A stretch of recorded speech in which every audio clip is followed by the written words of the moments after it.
The silence was deafening. Sarah paced the plush carpet, the walls of the room seeming to press in on her. Every luxury surrounded her, a king-sized bed, a balcony overlooking a manicured garden, yet she felt like a caged bird, her gilded cage. Days bled into nights. Sunlight, then shadows, always watched, never touched. Food arrived on silver trays, but hunger evaded her. Only fear remained, a constant knot in her stomach. One day a floorboard creaked differently. Hope, sharp and sudden, pierced the fog of despair. Behind a tapestry, a hidden door. Sarah slipped inside, heart pounding. The air in the passage was stale, thick with dust and secrets. A cobweb chest lay forgotten in the corner. Inside, a photo album. Sarah's breath hitched. Her own face stared back, a younger, carefree version of herself. But something was wrong. The caption read, Subject 7, Pre-implantation. The photos documented a childhood Sarah barely recognized. Birthday parties with children who looked eerily similar, doctors in lab coats, their smiles failing to reach their eyes.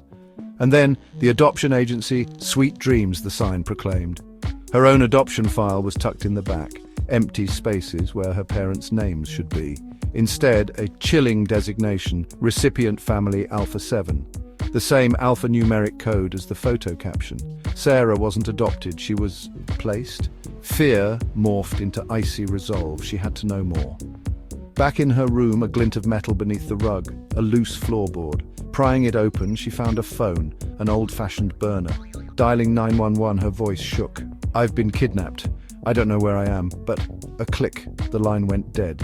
Despair threatened to consume her, but it was too late to go back. She'd unearthed the truth, and she wouldn't be buried by it. Across town, Detective Chen stared at the DNA report. The genetic markers from the abandoned cabin were unlike anything he'd seen. Identical strands repeated across multiple samples. Clones? His head spun. The cryptic message found at the scene echoed in his mind. Chrysalis awaits. What was Project Chrysalis, and how did it connect to Sarah Whitmore's disappearance? The name Sweet Dreams Adoption Agency rang a bell. Years ago, there were whispers of unethical practices, rumors of missing children. The agency closed down abruptly, records sealed. Chen felt a surge of adrenaline. This was bigger than a simple kidnapping. It was a conspiracy, decades in the making. He pulled out Sarah's file. Her parents were listed as deceased, but something felt off. The dates, the cause of death, too convenient, too clean. Someone had gone to great lengths to erase Sarah's past, but why? Days turned into weeks. Sarah delved deeper into the mystery, piecing together fragments of her past from hidden files and cryptic messages left on the burner phone. Project Chrysalis, it turned out, was a government-funded program aimed at creating genetically enhanced individuals, children with extraordinary abilities bred for a specific purpose, and Sarah, she discovered, was their crowning achievement.